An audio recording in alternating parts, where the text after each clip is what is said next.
Hey, this is your host T of the Ordinary Sports Show, coming to you with, some topics that I would think are hot right now, are relevant in sports currently. We're in the middle of the college football season. You could clearly see some of the standouts, and some Heisman lists are starting to formulate. And on the top of our list, we would say Travis Hunter, cornerback, Colorado, and wide receiver, Colorado. How could he not be on that list? The amount of snaps he plays on both sides of the ball and how he affects the game changes the game, and a very important piece to his team and his team's success. Also, running back Boise State, Ashton Jeanty, on pace for 2,000 yards. You can't deny that. Definitely a playmaker, game breaker, and something that we haven't seen with these two players in their positions winning the Heisman. It's been dominated by quarterbacks the last few years. So seeing these two players on that list, man, that's a breath of fresh air to, football students of the game and purists of the sport. And also, I would say Cam Ward. Cam Ward's a quarterback, playmaker, game changer, and a winner. I think he definitely deserves on that list. That would be my top three. I could put an order on it. I would say back and forth. It could jump between those three depending on the week and depending on their performance. But I would say those three definitely should be on everybody's list. I've seen Cade Klubnik, quarterback Clemson, on some lists. I've seen Dylan Gabriel, quarterback Oregon, on some lists. But I would say just on every list, those three should be commonplace. You have Travis Hunter, Ashton Jeanty, and Cam Ward. Let's see how it shakes out. This is the middle of the season, just a temperature check. What y'all think? Leave it in the comments. Definitely want to shout out our sponsor, Dion Supreme Studio. Look supreme, feel supreme. Go to Dion Supreme Studio, one of the premier barbershops in Columbus, Ohio, located at 1239 North High Street. If you haven't been, check them out. You'll be sure to, like I said, look supreme, feel supreme. It's all in the title, Dion Supreme Studio. Lately, man, what's been going on? It's been a lot of things going on. Started the NBA season. We seen LeBron and Bronny enter the game at the same time with Ken Griffey and Ken Griffey Jr. at the game. What a great moment. What a great show of history between both sets of father and son duos. One happened back in the day with the Mariners with Ken and Ken Griffey Jr. and LeBron, currently LeBron James and LeBron James Jr., aka Bronny, or better known as Bronny. Seeing them both enter the game and play on the same court, what a dream come true for the family, for him, for his dad, and what a great moment in history for them that we got to see, and a lot of people at the arena got to participate in with their cheering. What a great moment for that franchise and for that family, honestly. Also, we seen the Celtics come out with their ring ceremony opening day. That's a team that definitely looks like a complete team. They're really picked up right where they left off and might be even more dangerous. We gotta explore and know about the chip that both other premier stars have on their shoulder, where you have Jaylen Brown, Eastern Conference Finals MVP, did not get selected for Team USA. That's crazy. We all know that. Then we have Jason Tatum, one of the premier stars in the league also. First team All-NBA player, did not even get enough minutes, you would think, on USA Basketball. Both of them gonna have a chip on their shoulder, and that's good, for the team and motivation. It's gonna be an interesting season. We got the retooled Knicks, coming out the gate. It's gonna be, they gotta get together, they gotta play, they gotta get used to each other, but I think they'll be fine along the way. And we got some great players, some of the new faces of the league and soon to be new faces of the league. I would say Anthony Edwards, and man, he's a beast, he's a dog, and we're going to see him to continue to develop, continue to really change the game. I think he's going to become the premier star of the league. And you got, I think it's a great story. Definitely a fan. Ja Morant coming back, the return of Ja. See what he can do. See some of the things, because he's going to have a chip on his shoulder. He's going to have motivation. He set out for an extended period of time. And, this is something that he did. And, now we're going to, hopefully we see his growth, see his maturity, and see him really, put himself in his craft and uplift Memphis to, a playoff berth, a playoff appearance. Who knows? The sky's the limit. Ja gives you that AI, Derrick Rose type of feel to him. Definitely explosive, definitely a game changer. We'll see what happens. It's going to be an exciting NBA season. Also, you got hockey. Hockey's back. I know. I'm a, black man, you could say African American, politically correct, and I'm talking about hockey. Yes.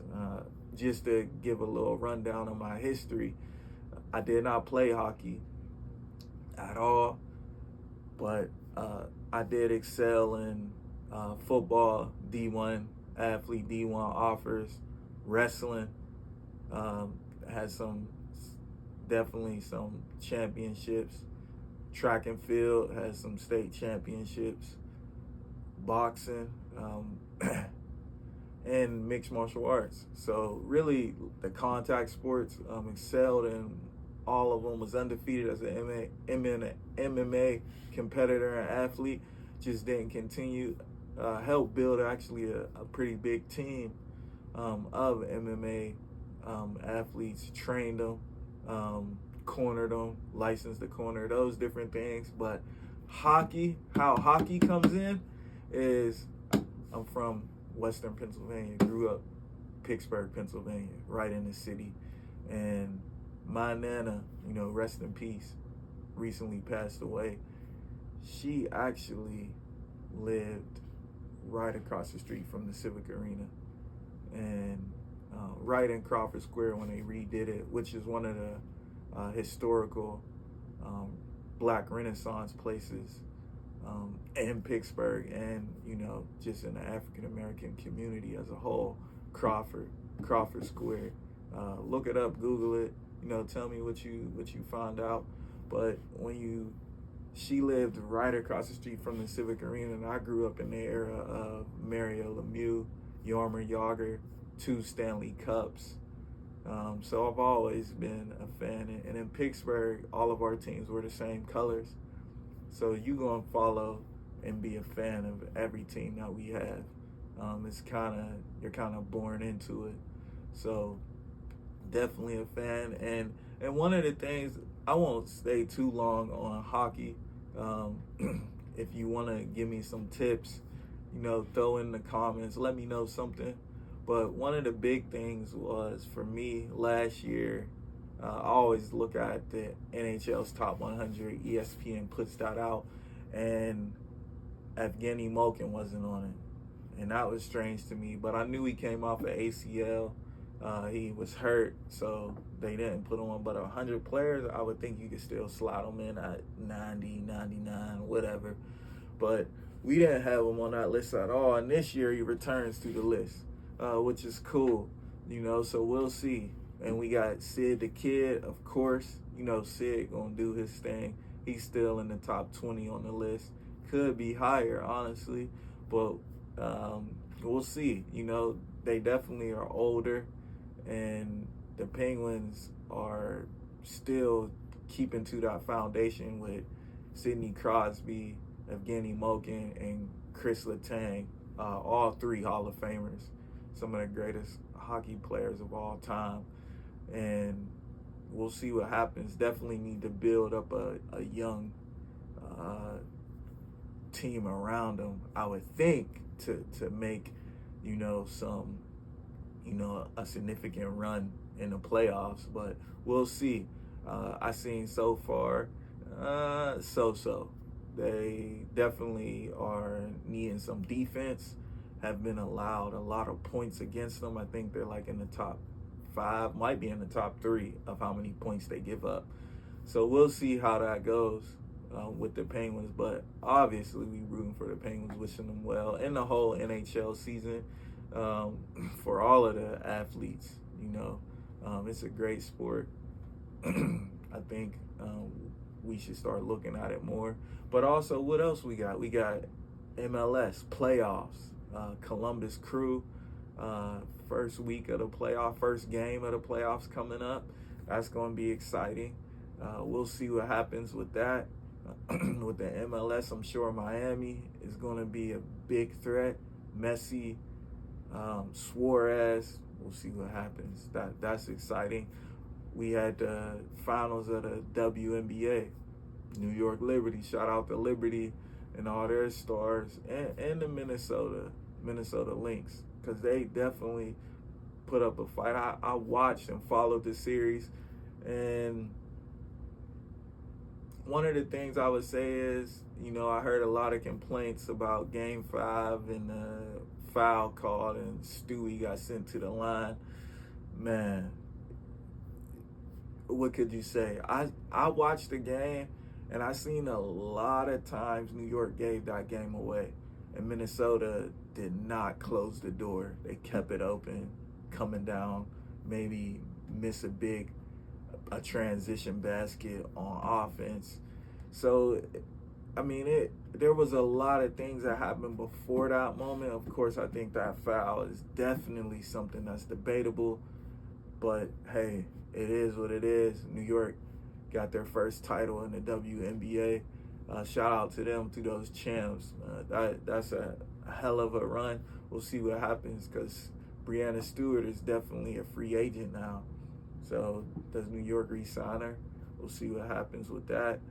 WNBA has excelled, I think, beyond what people thought they would, with the splash of the new stars, Caitlin Clark, Angel Reese, and the host of other stars that came in the draft, and just the momentum that they stood on with all the other players that came before them. So we're seeing something that's monumental in letting the game grow, and it's great to see women's sports and women athletes come in and start to get in a share of the forefront of sports.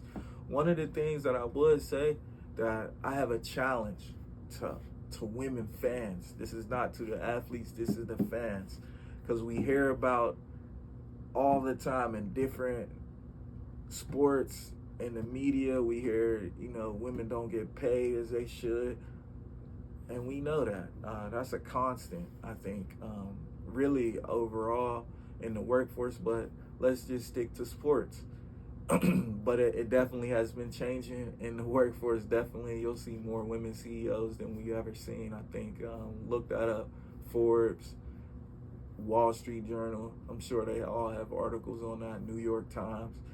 But also, specifically with sports, the thing with the fans, the women fans, I challenge you to all start to watch the games more. I'm sure that's not everything that it takes to get women an even playing field and pay in these sports, but that's a piece of the pie that would help, because more attention, more ratings, more money. That's just how TV works. You get more ratings, now you can pay more for ads, for commercial times, for commercial slots, and that revenue will give the league more leverage to get more bigger, lucrative TV contracts. So, hey, women, I've constantly seen it. I've experienced it. And this is not picking on women at all, on the women fans, but I've experienced it with so many times in my life. You ask the fans and the fan base, hey, when's the game? When's this? When's that? Come on, y'all. Y'all got to do better. There's an app. It's free. Sports apps, a lot of times they're free. You can set it up where you have your team. You just get alerts on the games, the scores. You know, you should take some time to sit down and watch some games sometimes. Now, I know your life is different. Definitely as a parent, if you're a mom, you know, you got a lot on your plate. But we know y'all are super women. So come on, watch the game, watch some games. Let's contribute more on the fan side, get more attention, get more eyes to their game. And I'm sure that will help them start to generate more money, start to get more on an equal playing field, or at least a bigger piece of the pie for sure. But that starts with that help from the fans. So let's do it. Let's definitely, I challenge you to do that. I'm going to do it. And let's see what happens. I have daughters who, you know, play sports, so I'm always up on all these different sports so I can show them and have them watch and give them updates and give them encouragement and inspiration. That's really what it's all about. But, you know, just wanted to shine some light on that. We'll look at some different things with the Heisman race. See those players, see those, you know, the stats of those players. And like I said, the trajectory for Ashton, he's on pace for 2,000 yards. We'll see what happens. That's incredible in itself. Cam Ward leading Miami to undefeated season. Come on, we'll see what happens. You know, it really is, you know, a week by week thing, but we'll see. And Travis Hunter, hopefully he gives us more highlights. And, you know, one of the big things I just want to leave you guys with is, man, be happy, man. And happiness don't come from anybody but us. It's something that's in us. You can't be made happy by someone else. And I know we want to do that. We want to make people happy, but we can't. That's got to be a decision made independently. And once you understand that, you halfway there. And there's some other things that could, because it got to start with us. You make that decision to be happy, to be different,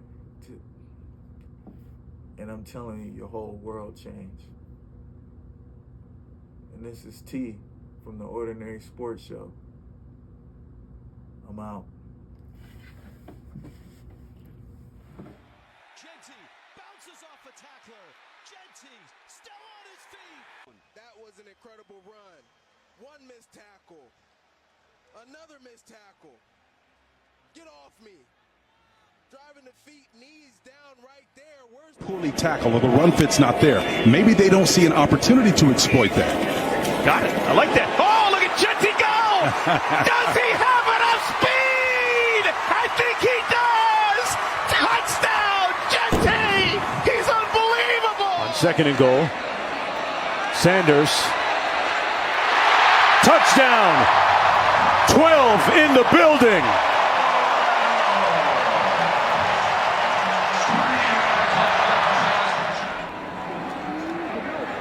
Sanders taking a shot, got a man!